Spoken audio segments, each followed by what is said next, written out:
Hey, what is going on, crypto people? Listen to me. Are you paying attention to what's going on over at Flare Networks? Are you paying attention? Are you paying attention? So let me ask you this. Is Flare Networks the best layer one in the business? What the world?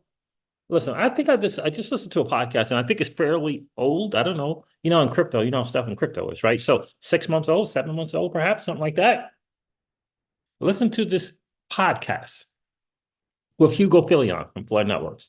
And I gotta tell you something right now, family. What the world is going on right now? That thing, you know, there's a lot of technical stuff going on over there. Like Hugo has assembled some smart guys, right? Some AA guys, some AI guys, some LLM guys, right? I mean, some data scientists. It's some stuff over there, right? These dudes and dudettes are sharp. They're building something special. At first, I thought I had a good sense for it at first, but I got a really good understanding, not of, well, can you explain to me what layer cake is and what layer cake does? No, man, I can't do that. But I can tell you the layer cake is next level. It's it's not just a bridge, baby. It's not just a bridge. Oh my God. You think the FSS system is just a thing to mint some FXRP? It's just a way to mint some Bitcoin? It's something. Look, and it speaks to the heart of the digital asset space. Flare Network embodies the heartbeat of the digital asset space. Decentralization, security. People not trying to lose their money, and scalability. These are the things that we need. It speaks to the heartbeat, to the mantra. It's what layer ones were supposed, we all hoped they would be. We all hoped that they would become this thing.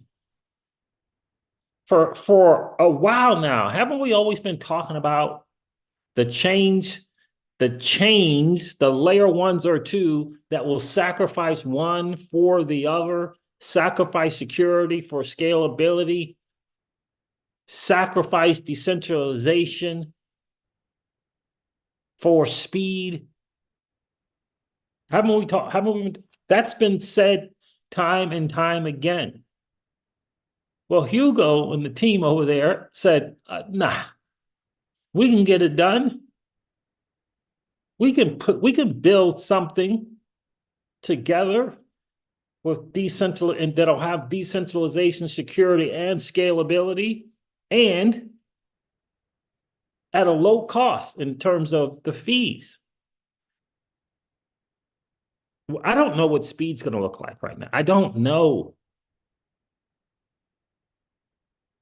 But the decentralization, wasn't that really behind why we got into crypto? This idea of getting rid of the intermediaries who were just raking us over the coals. Wasn't that really kind of the impetus? A new financial system? Well, a new financial system of what? It was of decentralization. It was of security. It was of trustless, right? Remember those things? And somehow, some way, we just kind of, and Hugo summed it up in a way. He said, in an effort to get something built quickly, we sacrifice and we cut corners for things. We sacrifice decentralization and then rationalize, well, it's fast and it's inexpensive. We sacrifice security and say, well, we got 20 nodes, right? We got a bunch of builders. Scalability, let's just do our thing, get this thing done, and there'll be some layer twos that'll build on top, and that's how we'll scale, right? Flare Networks feels like they figured some stuff out. Now we'll have to have some TVL. We'll have to have some not only stuff being built on it, but people on it using it. But it feels like they stuck to the ethos. They stuck to it. Decentralization, right? Security, scalability, trustless. It felt like they stuck to it. No matter how difficult, or how it appeared to the outsiders, it feels like they just stuck to it. That's what it's feeling like today. This interview was something, the real big Will. This interview was something. Hold on a second. I got to do something real quick.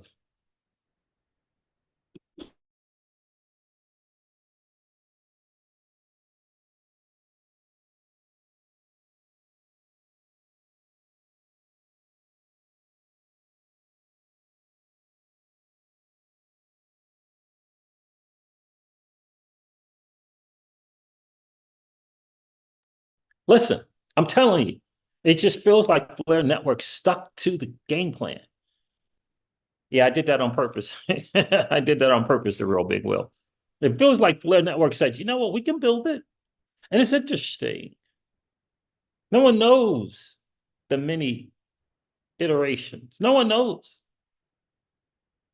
the many, like no one really, like I feel like people are gonna see this great thing come into thing and they're not gonna know the inside. A great thing coming to fruition and they're not gonna know the trials and tribulations, the challenges, the rethinking, right? In business, we say the first plan you come up with, yeah, that's not the plan. There'll be another plan, and there'll be another plan, and then there'll be another idea and another plan, right? I just feel like Philly Networks is done. And they kind of found their thing. They kind of they found their rhythm. They found that sweet spot. I can't tell you, this interview was very, very, was impressive for me in a lot of ways. It's got to be some value sets, right?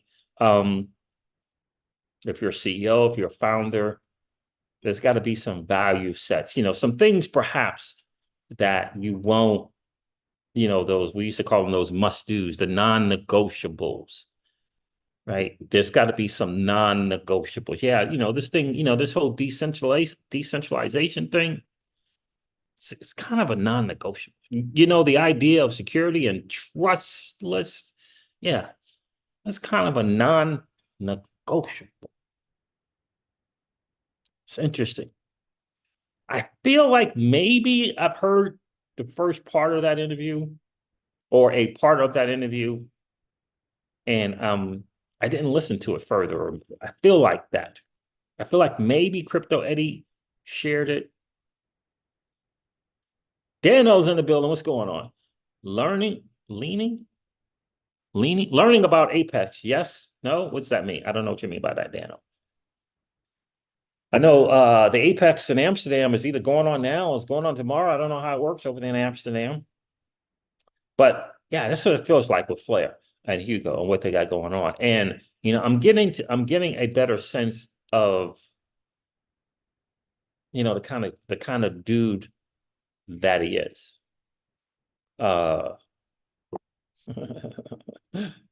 Challenges in being a CEO, not an easy thing.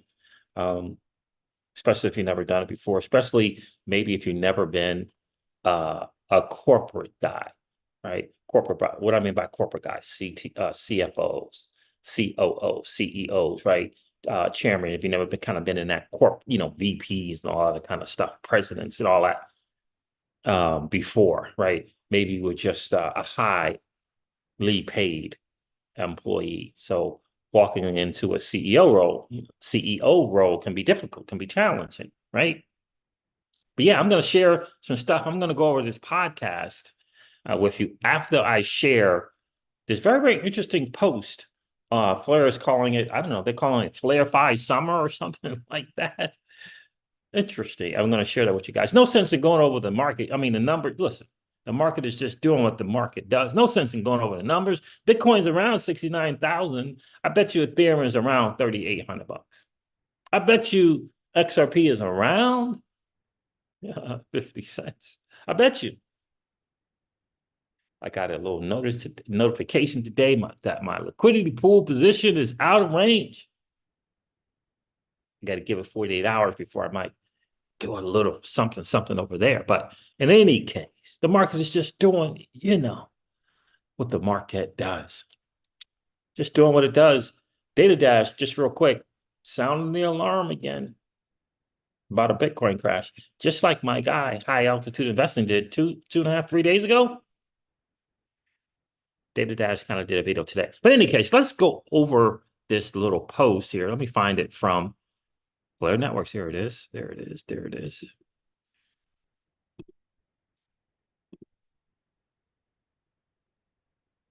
Which one do I want to share?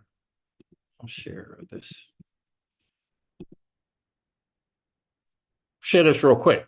So, because this, I got like, I don't know, about 10, 15 points in this podcast that I want to share with you guys. And I'll make sure that I get back and welcome everyone checking in. Appreciate you checking in. Do me a favor, hit that like button on the way in. Is Flare Networks the best layer one in the game? We're going to get into it. Let's have a little conversation, a little back and forth. If you don't think so, let me know what you think is.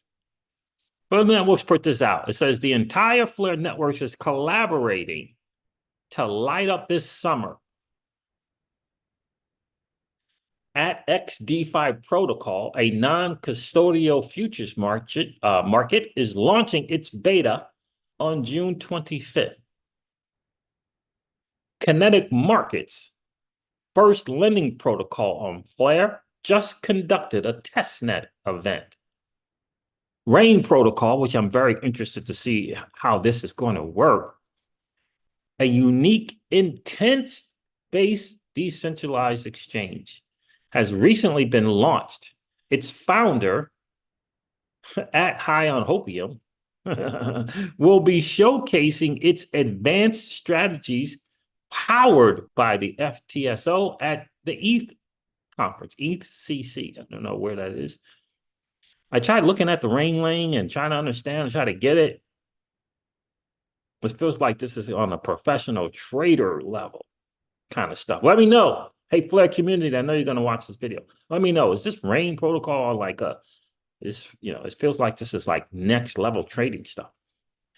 Flare Networks goes on to say here, the first native stablecoin on Flare, USDX, has already seen impressive adoption with its dedicated T pool on Clearpool Finance, reaching a TVL of 11 million. On a side note, Gnosis looks like they'll be in a position to provide some liquidity for people to access the token, by way of its decentralized exchange. So we'll see.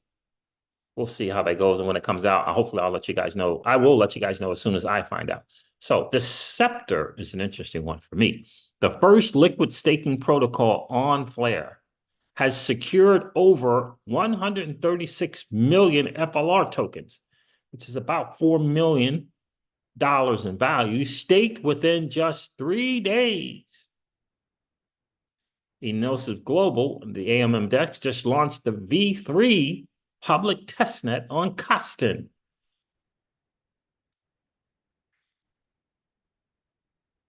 The Flare Labs team is working tirelessly. F Assets Open Beta Phase 1 is live with 32 agents registered and 156,000 XRP already minted. The FTSO upgrade is also progressing at pace on both Songbird and Flare. And to everyone spreading the love about Flare, thank you. Let's have a good time in the sunshine and enjoy FLR5, Flare 5 summer. I love it. I freaking love it. I said it, holy freaking fantastic. Flare Networks. I was a little play on. You old timers know. Michael Morcasey is in the building. How are you, bro?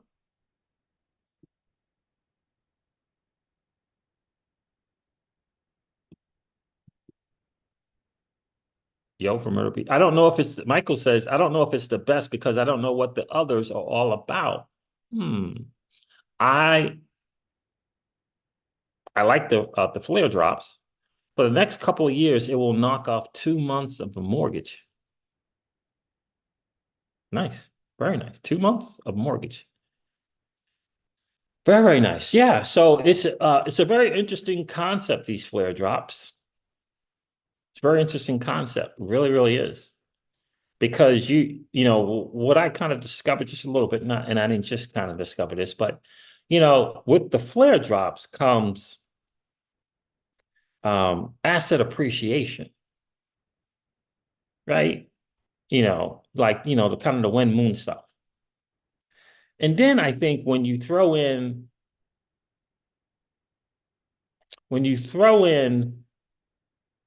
the model that they have with collateralization of these FLR tokens, it makes they created a model that creates demand for the token, the native token of that blockchain. They have created the demand.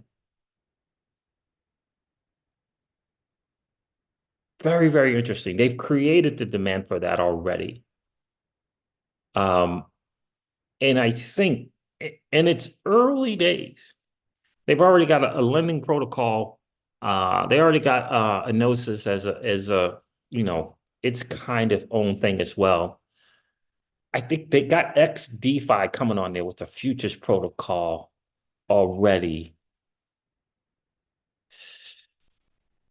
They got interesting stuff, but ultimately they serve not only the digital asset space as a whole, but kind of this Web 2 to Web 3 interoperability as well. It from listening to Hugo today, it looks like they have planned out a revenue stream, producing income, right? Because a lot of layer ones and layer twos, like they don't have a revenue generation model. They don't have anything that's generating revenue. They can have some TVL, but they don't have like a revenue thing going on. Kind of, you know, like base protocol, for example, they got a revenue thing already going on. So Flare Networks has this revenue model, and it feels like to me that it is Flare Networks. You know, they're gonna, you know, they're moving and right, they're gonna be turning this thing over, right? You understand that? They're gonna be turning it over to the community and the whole whatever. They're gonna be turning it over, and the company, it's gonna become a company, right? Flare Networks is gonna, you know, kind of do their thing, become a company.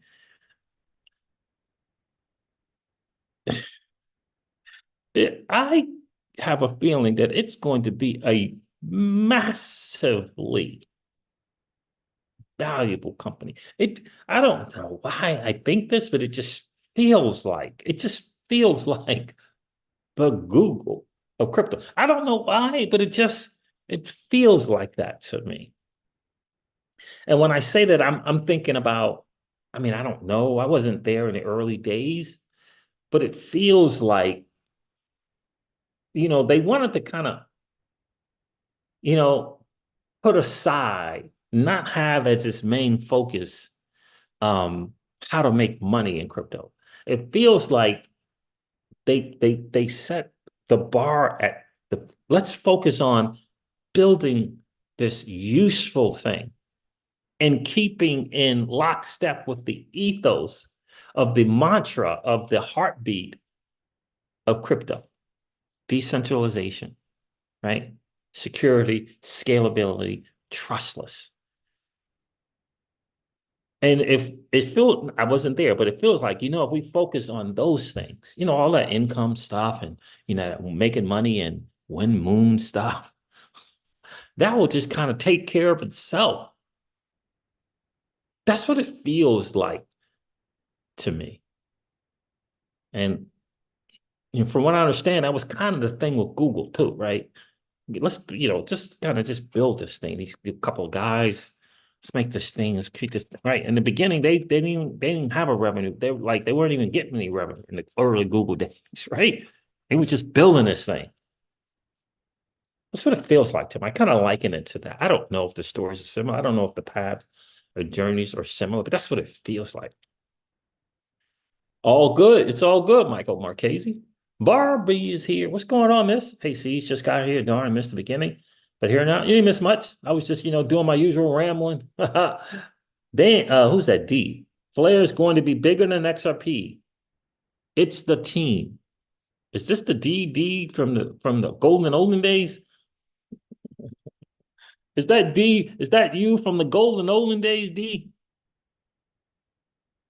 But anyway, I know I said something, and I think look, I think it's hugely important. Uh, Hugo and the team stuck to their guns, I believe, in the ethos, decentralization. And I think this is important. I don't think it's an insignificant thing. I think it's something to appreciate. And like we like to say, respect.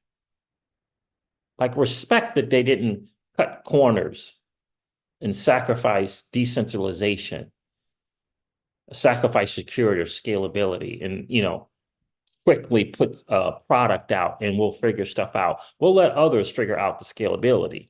We'll let others kind of figure out the fees and reduce some fees. That's what it feels like.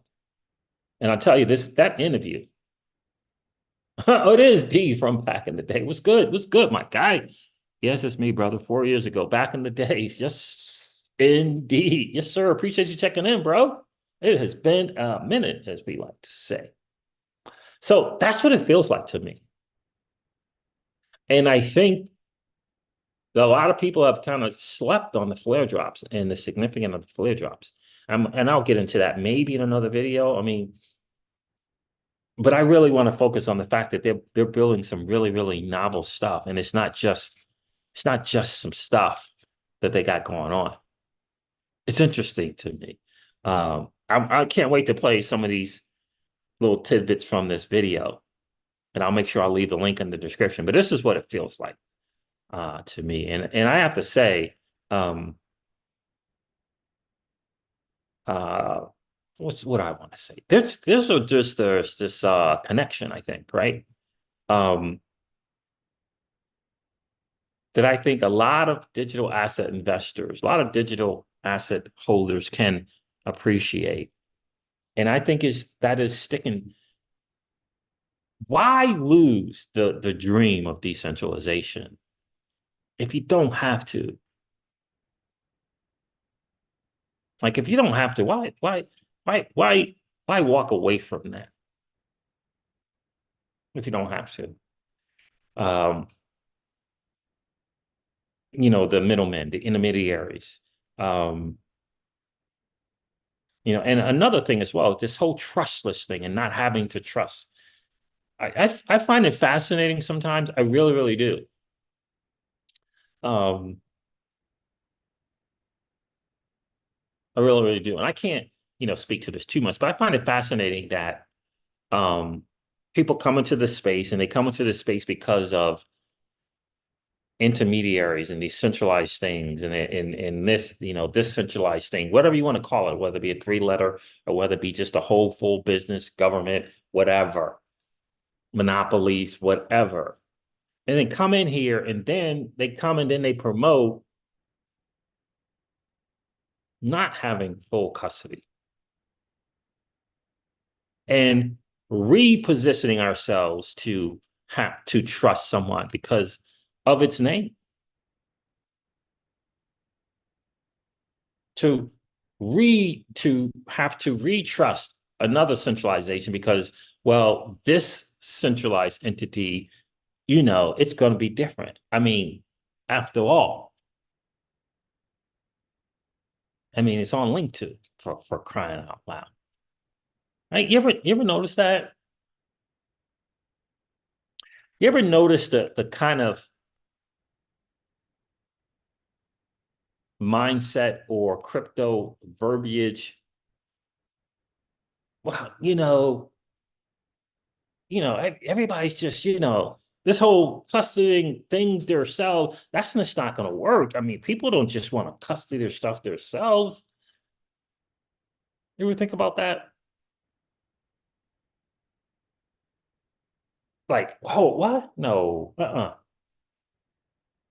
As though the digital asset space and the phenomenal technology all around it, as though we can't make that custody challenge as simple as people that have a wallet. A lot of old timers still have a wallet.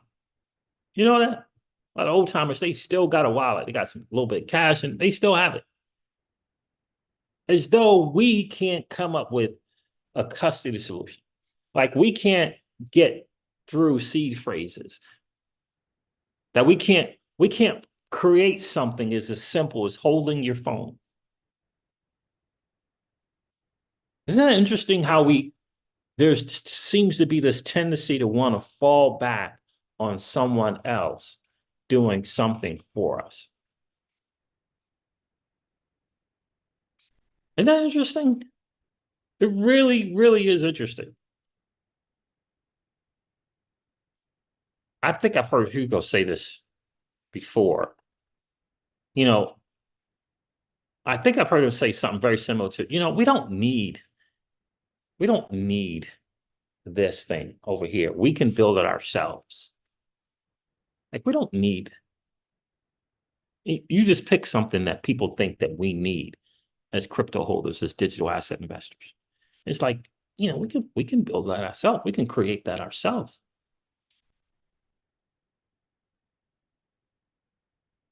I find it interesting that a lot of people came into this space to walk away from a thing. They get into the space, they get some sponsors, and then they want to walk you right back into that thing and maybe lost and have lost why we got into this space in the first place. I don't know, but it feels that way. It really does. Really, really does feel that way. Let me know if you agree. That it just kind of feels that way.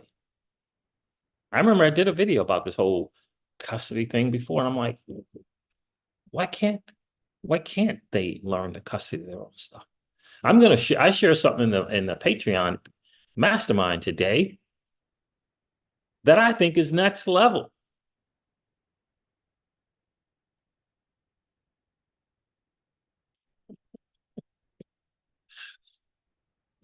I think is next level. I shared it in the Patreon. It is a form of custody that's next level. In fact, it's so next level that in their pitch deck, in their pitch thing, they said this thing is for people with a significant amount of money first. I thought it was interesting.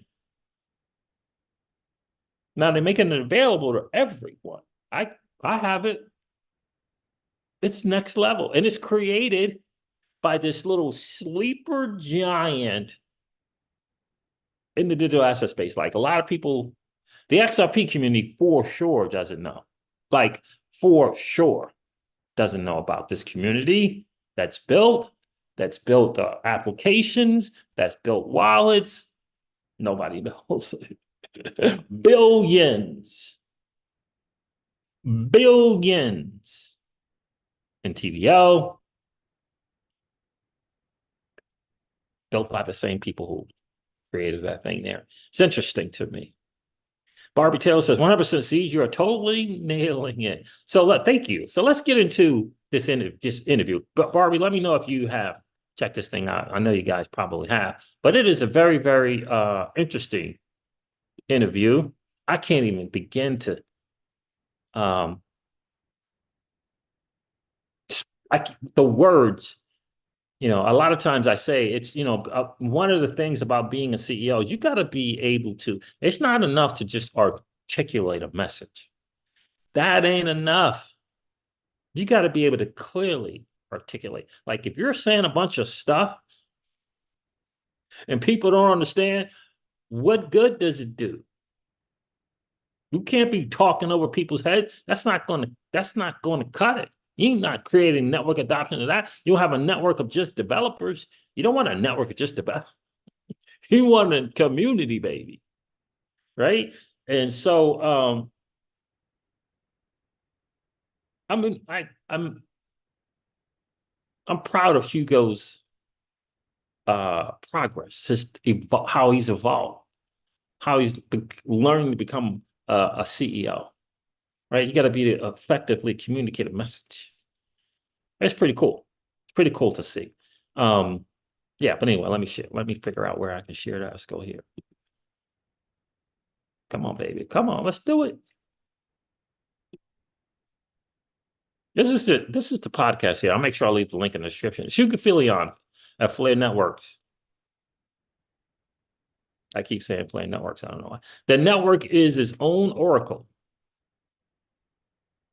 This is some good stuff. I'm going to start from pretty much from the beginning. I think you guys are going to enjoy it. Guys, do me a favor, hit that like button on the way in. It's super, super cool. We always like to have just as many likes as we got viewers in the stream. It's Flare Networks, the best layer one in crypto. Here's what I'll say. It has a very, very good chance to be. And I don't mean, like, the best layer one is not necessarily in TVL, is it? What if your layer one bullseye decentralization, bullseye security, bullseye scalability, bullseye trustless? What if it did all those things? Does it have to be number one in TVL? I don't know, but does it have to? If it nailed those, is it okay that it's number 3 or number 4 or number 5 in TVL, but nailed decentralization and security and trustless scalability? Great. Let's go here. Let me see if I can't find this. Let's get into it, Barb. The excessive regulation or the lack of regulation in the West. And also, there's a feeling of hope in Dubai. There's a feeling of hope in Asia. There's a feeling of dynamism. If you go to London, if you go to New York, if you go to most places in the West, you feel the opposite. You feel a sense of despair. And that's not very conducive to building a business, because when you're building a business, or a blockchain is not a business, but it is a collection of individuals from around the world that feel that they are trying to achieve something that hasn't been done before and that there's value to what they're trying to achieve. Even if you're doing just Bitcoin mining, right? You have to go and buy hardware and you have to buy energy. And you're doing that because you believe in the project. If you live in a society that doesn't believe in its future, it's very hard to have the mental fortitude to get up every day and try and build a better future. And that's why I think so many people are moving out of the West to other places. What is your view on why that is? Is this simply the aging societies and the stasis that evolves with this, or have we gotten too comfortable? Sure, there are hundreds of factors. The two main ones, I'd say the social contract between the government and people seems to have broken down. You pay your tax, but you don't get healthcare. You pay your tax, but you don't get good schooling. You pay your tax, but you don't get security on the street. You get beaten up, stabbed, and robbed. The social contract doesn't exist. Those of us that believe that if they're going to pay tax, they should get something for it, obviously think, why would I stay here? The second thing is we gave up trying to do new stuff in the 70s, probably, and just relied on financial innovation. And funnily enough, I actually feel that I see some parallels starting with that in crypto. It's one of the reasons why we are taking a different line in crypto. So when I say financial engineering, a lot of people in certain ecosystems, especially when it comes to staking, liquid staking and restaking, over excessively practicing financial engineering rather than focusing on use cases. That's what we did as a society in the West from the 70s onwards. I don't want to see that repeated in crypto. That's why we're building a network that is different to what we think has come before, but hopefully serves a greater purpose. Look, you know how they say you got me at hello? That was kind of one of those things there for me. Like, you got me at, we pay taxes and we're not really getting a lot in return for paying those taxes. It's interesting.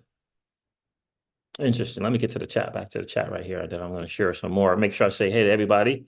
Oh.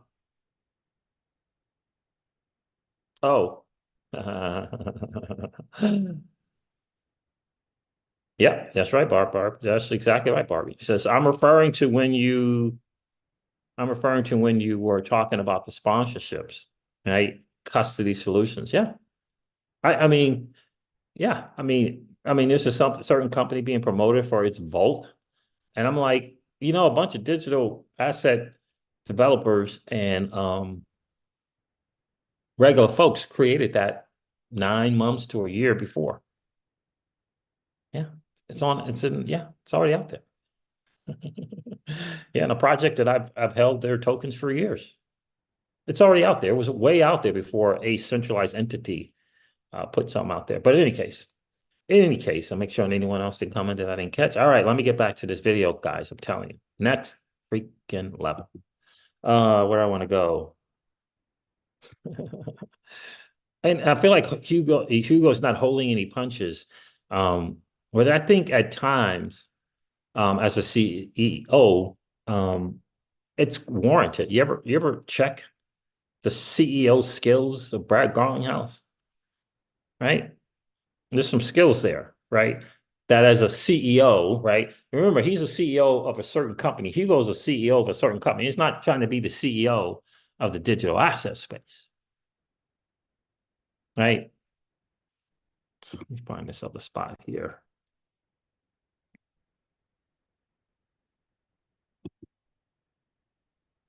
Currently, in most products that have come to market, is a desire to move very quickly and not really practice what we preach as an industry, which is decentralization and safety. Hence why the principal expression of interoperability, which has been bridges, has been multi-sig bridges that have caused pretty much the single largest loss in our industry as a cohort, close to $3 billion.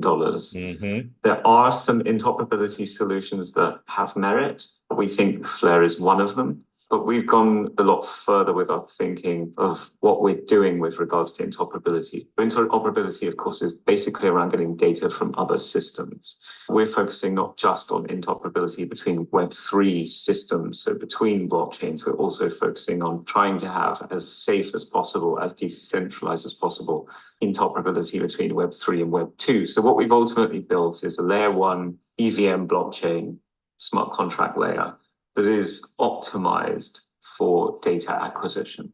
The network is its own oracle.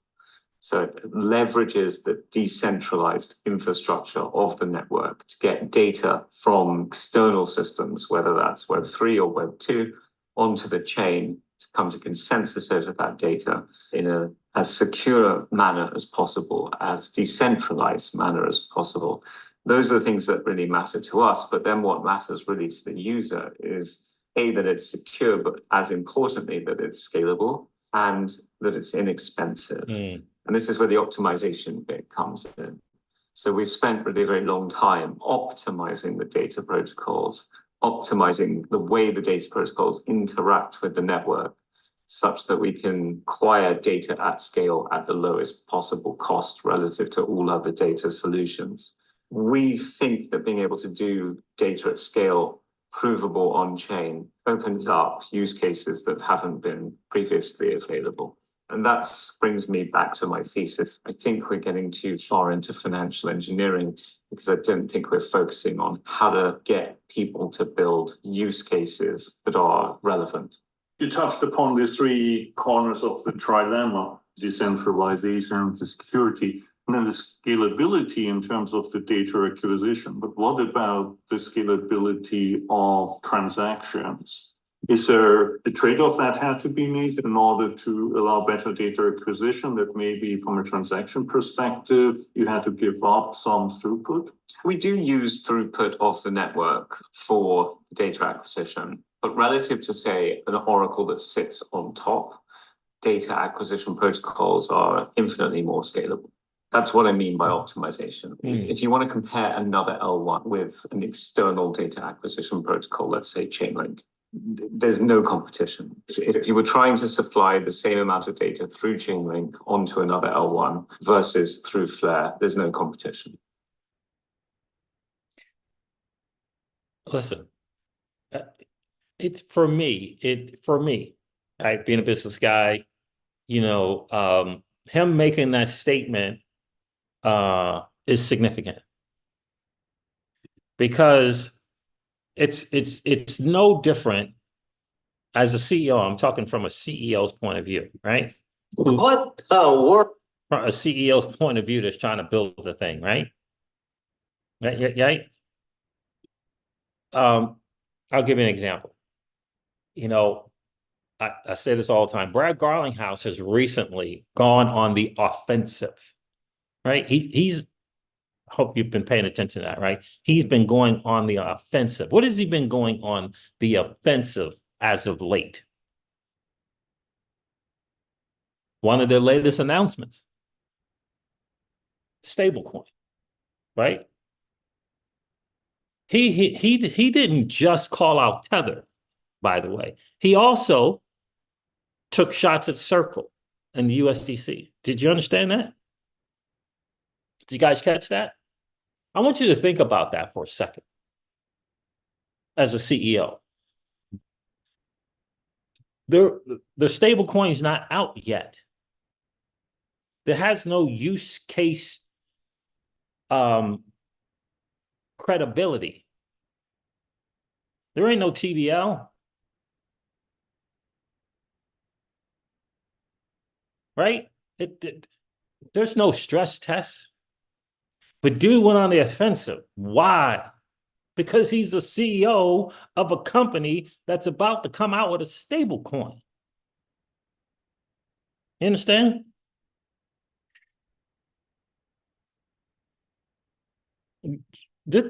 That statement, the dude just made he said it was no competition.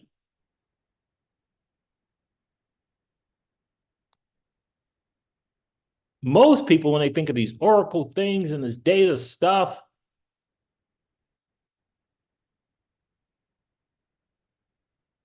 they think of Chainlink, don't they? Hydro is in the building. How are you, my friend? Oh, you're welcome. Hydro said, I've not seen this video. Thanks. You're welcome, bro. Right? Think about that for a second. As a CEO, look, do you believe in what you got or not? Do you believe in what you have or no? What is it? I want to know.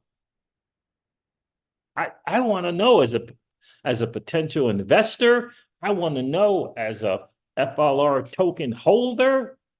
I want to know. Do you believe in what you got or no? Right? Don't you? Don't you want to know?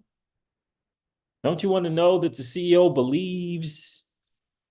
JR is in the building. Hello from Texas. What's good, JR?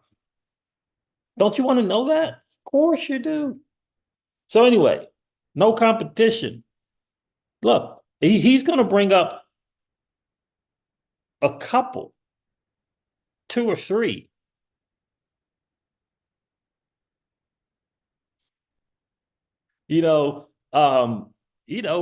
These 2 or 3 things he brings up, claims to be number 1 in the game, claims to, have the groundbreaking stuff. He points out some flaw. The dude said, unless I'm reading that the wrong way, let me know if he thought I'm reading that the wrong way. He says when it comes to this data acquisition at scale, there is no competition.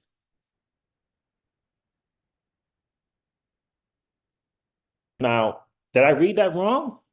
Or was he saying, when you look at what we build in terms of data acquisition, at scale, there is no competition compared to what we built. That's what it sounds like to me.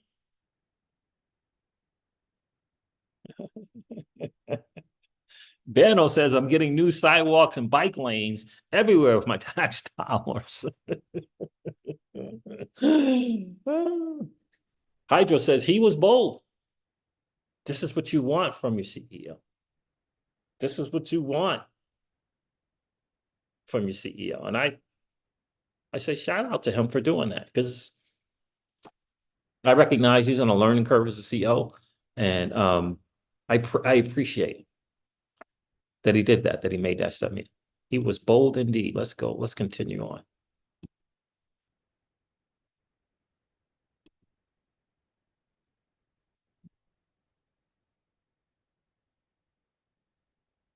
No competition is heavy. Anyway, he goes on to say some more stuff.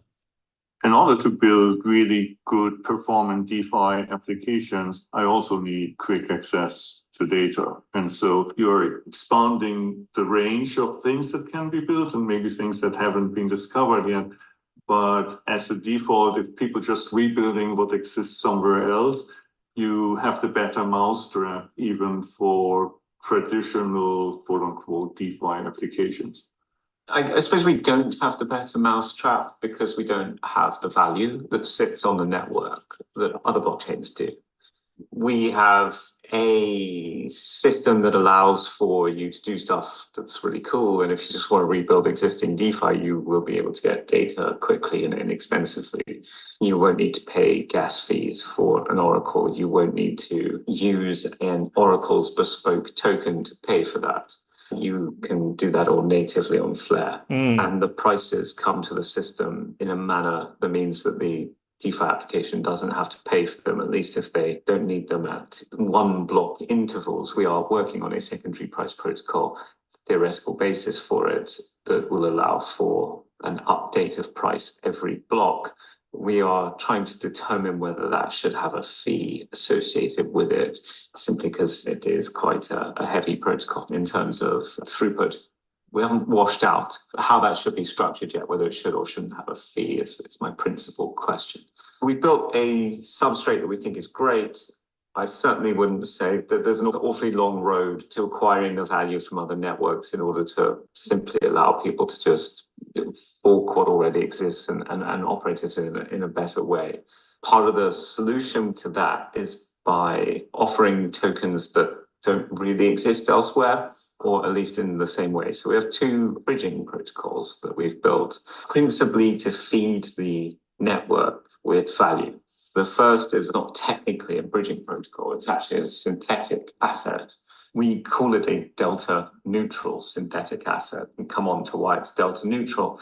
But we call it that because it's essentially a representation of a non-smart contract token like Bitcoin or Litecoin or XRP or Dogecoin. If you take Bitcoin and XRP together, they both sit in the top 5. They're a very large percentage of the total overall crypto market. There really hasn't been too many trustless solutions to be able to represent those tokens on smart contract platforms. We have built a protocol called the F assets, so it would be like F Bitcoin, F XRP, that is used as a multi-collateral base to be able to represent it, but then also makes it easy for the user to mint that token onto the network with their Bitcoin or XRP position. So they're moving their tokens to a person that is lending them collateral. That's why we call it delta neutral. That's the first bridge, and that's likely to be in testnet pretty soon. It's nice to have a trustless way to represent those assets. Yeah, and so that trustless thing, may, for example, might be some form of trust might be in a side chain, in the EVM side chain, right? What that Pierces is building, that might be likened to a form of trust that has to kind of be there in order to, kind of move that asset to and fro, move that XRP to and fro, move other stuff to and fro. It's kind of an example of a form of something that you have to trust. Where with Flare got going on, there isn't that need for that. You don't need to trust us. It's not a multi-sig. You don't need to trust a custodian. You can just mint your assets through a protocol. That's always been our desire, to build a system that is trustless. Then we're building a smart contract token bridge for tokens like Ethereum, for tokens like ETH, anything that's from a smart contract network. That's called Layer Cake. Layer cake's got some cool features. We've often at Flare thought too much about how do we make something trustless? How do we make something decentralized? And then we realized, okay, so our goal is to make it trustless and decentralized and safe. The market's goal is also to have something that adds value. Layer cake's great because it is trustless. There is collateral behind your bridging event that provides a very high degree of safety. It's probably not the key feature of Layer cake. The key feature of Layer cake is that it can execute across different blockchains directly from your source blockchain without ever having to touch that other blockchain. And that's the key. And that key point that he says, without having to ever touch that other blockchain, the first thing I thought about is that there are layer ones, prominent, significant layer ones with significant amount of TVL, or not so TVL, but market cap, with significant amount of market cap that's looking to do what layer cake has been created to do, looking to do that. But, Flare Networks with the layer cake has built it. All right, so I say that again. There's some layer ones out there with significant market cap that are looking to do this form of bridge thing. This whole idea is you're just kind of hanging out here. You're just kind of hanging out here, and you want to be on Cosmos. So you want to get to you want to get to a DEX on Cosmos. You want to maybe get on Osmosis, right? And you're just hanging out here on Flare Networks, and you never have to leave, but you're able to perform the transaction, perhaps the swap that you want to do, perhaps there's a liquidity pool that you want to enter. And, there's talks of that being done, but it's built at Flare Networks.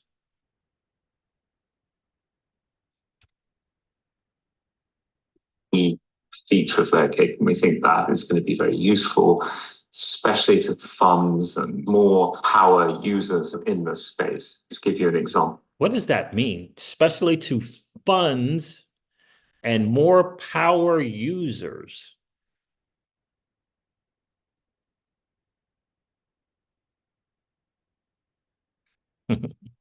You get the sense that Flare has some people lining up to take advantage of this novel technology. Now, I'm not talking about projects building. The dude said funds, especially useful to funds and power users. Bridge from Ethereum to another EVM network. You don't need to receive the tokens on that EVM network because you can bridge with cool data. That cool data can be a set of instructions as to what to do with your token. The entities that are operating the bridge, they handle your gas on the other side. And that's all rolled up in the fee that you pay for bridging. So depending on what set of instructions you're sending as you bridge, that will determine how much gas you're incurring on the other chain, and the bridge operator will set your fee correspondingly. But what that does mean is that you can execute anything you want across the other chain you're bridging to. In fact, you may be able to bridge to another chain, swap your token in a DEX for another token, and then immediately bridge that token back out to Ethereum or some set of instructions that you wish to make. Obviously, thinking about what are the predetermined instructions that we bake into the system, but it is essentially an open field. That sounds like two new legal blocks in the toolkit that, as you said on the outset, open up possibilities that there surely will be people out there who are going to test this to the limit. Hopefully, we think that if you can abstract away the complexity of blockchain, and this isn't a novel thought, like everyone knows this, that's why they're working on account abstraction, but this is almost like chain abstraction through a bridge. If the user doesn't really need to know or touch the other chain, that's quite useful in order to be able to transact. It probably extends to other areas beyond just value as well. And I think that's important because every time I hear him talk or speak, they're building stuff that is valuable. They're building stuff like layer cake that's valuable in the digital asset space, but that technology itself is also valuable in Web 2. It's also valuable in other spaces outside of the digital asset space. That's what it sounds like to me, is what he's saying, that the stuff that they're building, I mean, you hear interoperability to Web 2 and Web 3, but stuff that they're building it's not just valuable. They're building stuff that's not just valuable to the digital asset space, or not just valuable to finances. It's pretty significant stuff. Let me get back to the chat.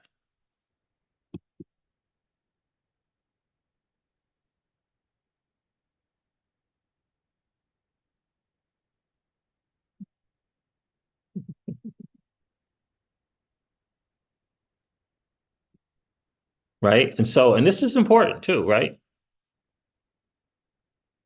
Barbara says, yep, the absolute best. Nothing else can even come close to compare. All his education in machine learning has given him such an edge as CEO because he has this tech running through his veins. Yeah. Hung Tech Foods in the building. What's going on, my friend? Contact Food says, I've turned my attention on full blast for Flare Networks. I hear you. I hear you, my friend. Hydro says, I like how you can put things in layman terms. Thank you. Thank you. I appreciate that.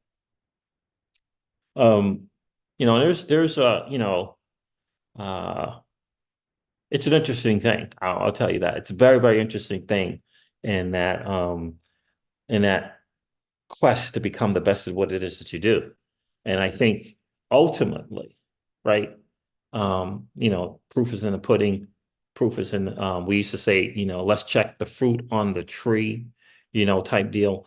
And, we're gonna find these things out for sure. I'm really, really looking forward to that. Really, really looking forward to that.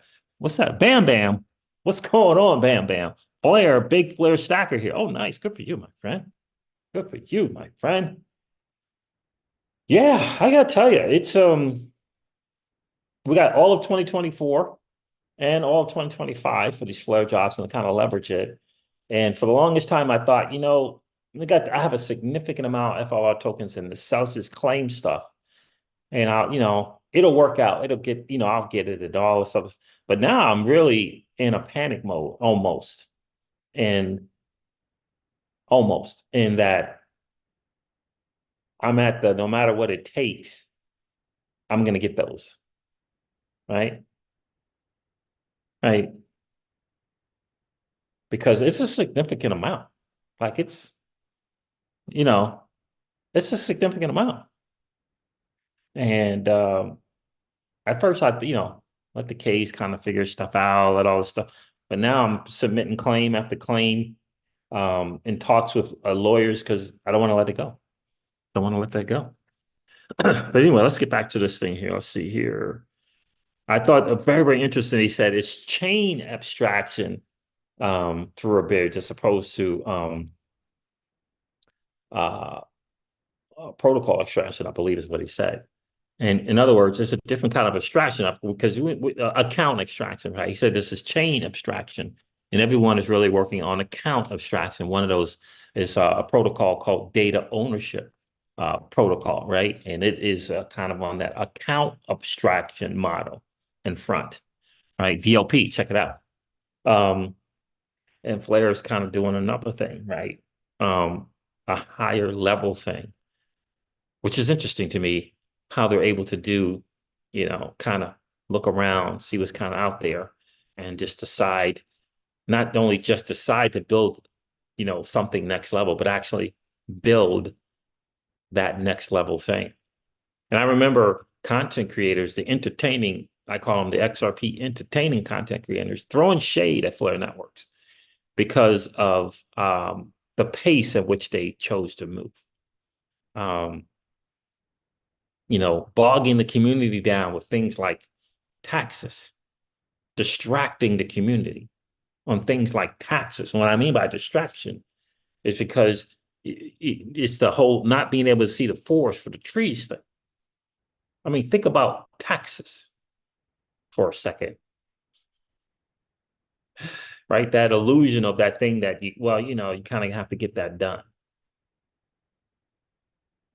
So you understand that, right? That you got the IRS over here with these rules and stuff.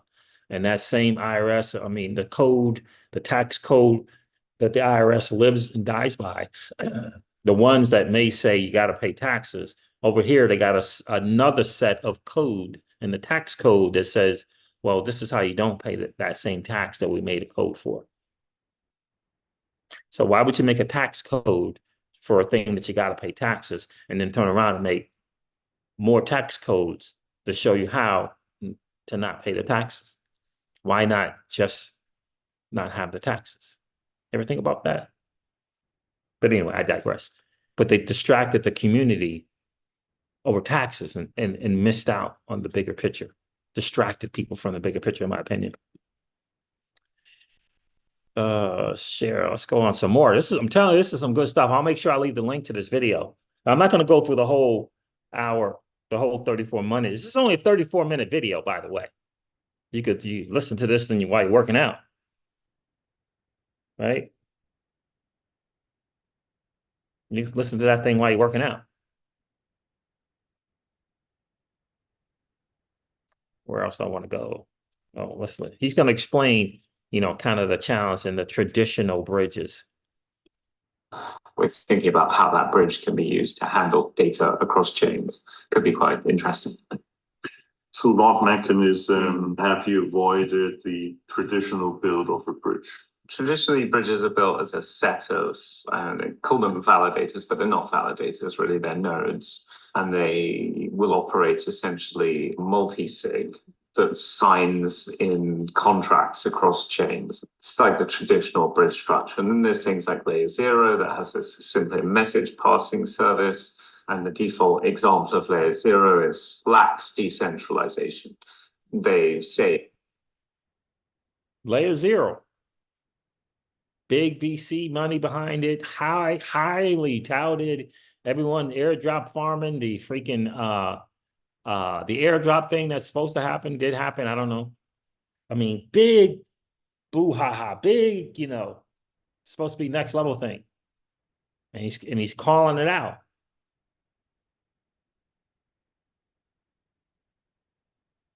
He's calling out Layer0.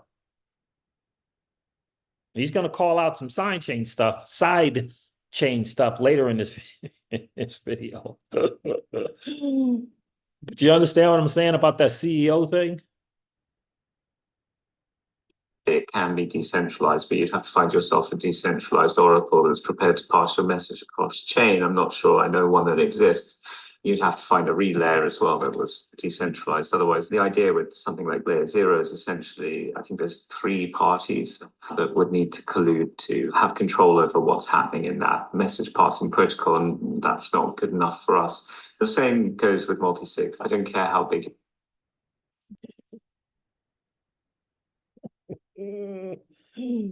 That's not good for us. That's not good enough for us. Hugo doing that CEO thing. Your multi-sig is, it's not decentralized. Perhaps there's some arguments that you could use something like Axelar with a validator network that is staked. That just gets to capital efficiency problems. You would need to have 3x the value of the messages you're passing in order to remain secure. That's an undesirable use of capital. We've thought about it for a very long time. Layer Cake uses, to be technically correct, it uses an optimistic bridging. Axelar is kind of another call out in a way, right? Axelar's thing is that thing of interoperability for multiple chains and access. Hugo is pointing to perhaps there's a what's the word I want, a less attractive nature to that. He points to the capital efficiency challenge that comes with that. Again, these to me are things that as a CEO, you speak to if you have what you believe to be something that's better. You speak to it. You speak to the flaws. And I think it's important as a CEO, right? I know your future shareholders and all that kind of stuff, right? This is, these are kind of the things that they look for. Model. And we don't call it optimistic because we think it's substantially radically different from being optimistic, that it doesn't really fit well in that model. But basically, if an action happens, it can then be challenged. The difference between us and I suppose prior optimistic models is the action that happens is pre-funded, pre-collateralized. I suppose to try and break it down, you have what we call a bandwidth operator for the bridge. Now, let's say that bandwidth operator is the only bandwidth operator in the bridge.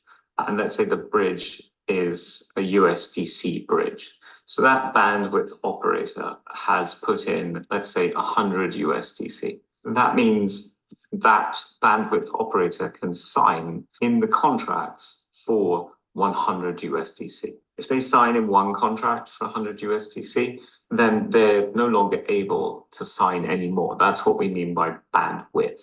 The size of the bridge is the size of the collateral that has been put into the bridge. Then, to account for things like chain rollbacks, the bandwidth has a period, a time over which it cannot be reused. And in most cases, that's 6 hours, but it is variable depending on the characteristics of the chain that Layer Cake is connecting to. Obviously, the bandwidth operator can do whatever they want because they have that signing right. They've got their collateral risk, but they could sign that bridge amount over to themselves. Someone could deposit in a Layer Cake contract, and the bandwidth operator might not honor their transaction. We then have this challenge process, which allows for proof of the bandwidth operator behaving maliciously, at which point, if that proof succeeds, the bandwidth operator's collateral, remember that's the maximum amount that they were able to take out of the system, can be taken and put back into the system such that the system's collateral is not impaired. That's the basics of Layer Cake. It's a very secure model. We're doing an audit with one of the most reputable auditors. We're also doing a theoretical audit of the theoretical basis of the model with a number of pretty fantastic academics. We think it's a great model. We think the ability to execute across chains will be very useful to people. We're in no rush to get it out because we really want it to be safe. How do you get people to use this exceptional technology? We're really lucky. Listen to this. We've had a growth strategy that seems to have worked out pretty well. Given that our first product on the network is this F asset bridge, we decided to distribute the token to people that held XRP, a part of the token. In fact, there's an ongoing distribution. So if you hold Flare, there is an ongoing distribution for the next 30 months, which means it's essentially a bit like the early days of Bitcoin, whereby if you participate in the network, you hold the token, you'll end up with a reasonable share of the total token supply. We have a number of ways to bootstrap. The first way was with XRP. That got us a very large community. We probably have about 5 million token holders. We have about 300,000 addresses, but obviously pretty much every major exchange holds our token. We're not able to fully quantify how many people that represents, but it's a substantial amount of people. So that was a start. One of the reasons we chose XRP was that there's a very large amount of value there, but very little people can do with that value natively on the chain. So we thought it was a good idea to try and liberate that value so that it could be used. That also got us a nascent group of builders from which we have 100 Oracle data providers. Literally 100 entities have joined us in order to run infrastructure and contribute to the pricing and the data mechanisms overall. We were surprised actually by the uptake of that. Then we got many builders from that. Now we think we're at the point where we need to branch out to other ecosystems. We have a grants mechanism. So let me put this link here on this video for you guys.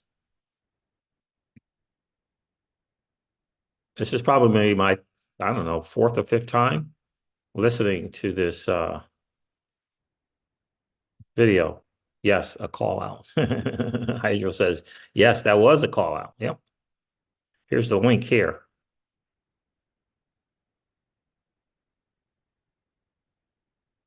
For you guys, so you'll have it. Very, very interesting interview. Again, it's only 30 minutes, 34 minutes long. Highly recommended if you're going all in, bam, bam. Right? If Tongue Tech Fool, if you're looking to up your knowledge, this is a great one, I believe, to listen to and re-listen to. Listen to it at the gym, but listen to it at my walk. This morning, I listened to it on the drive back from the gym. It's really, really good stuff. Really, really, really, really, really good stuff. Where's my thing at here? Hydro says I will watch it again. Yeah, so I was just halfway through that thing. It's still, well, I was like 20 minutes, 21 minutes into that video there. I stopped there. So it's still like 13 minutes left, but that's the link there. I hope you guys do check it out. I asked that question, is Flare Networks the best layer one? Did they create the best layer one out there? And again, I always speak to, I don't know if I'm speaking to number of transactions. I don't know if I'm speaking to how fast the TPS. I don't know if that I'm speaking to the TVL. Perhaps what I'm speaking to is a layer one that did figure out a way to encapsulate and embody the mantra, if you will, of the digital asset space, which is decentralization, right? Massive security, scalability, kind of wrapped in a trustless manner. I think that's pretty cool. And perhaps those are the things that would make it the best layer one out there. Because I don't know if there's a chain that have managed to hit the bullseye and on all four fronts. And it looks as though this is what Flare Networks has done. That's what it looks like. Let me know what you think in the comments. Let me know what you think in the chats. Does it feel like to you that Flare Networks has hit the bullseye on those four things? That'd be super cool, super, super cool. Let me know what you think for sure. I'm gonna hop off here. I appreciate you guys checking in. Do me a favor, if you didn't hit that like button on the way in, it's no worries. Just collapse the chat real quick and hit the like button. That's one of the greatest ways to support the channel. And if you happen to be listening to the Crypto Seeds and you're in that about 50% of people who are listening and watching and haven't subscribed to the channel, if you've been enjoying those hangouts, please consider subscribing to the channel. And don't forget to ring that notification bell so that you know whenever we go live or whenever we upload a video. I'm going to end this one like I do all my videos. Hold on a second. I got some people here. What's going on? Yosef checked in. I missed you checking in, Yosef. Yes, they're building on the low. Don't sleep on FLR. Appreciate you checking in. Appreciate you checking in for sure. But listen, guys, I'm going to end this live stream like I do all my videos and remind you guys of this. Old money doesn't want you to win. But that's okay, though, because you and we're already winning. And I would ask you to consider this, perhaps ponder the idea or notion of living your life permissionless. I'll talk to you guys soon. See you. Bye.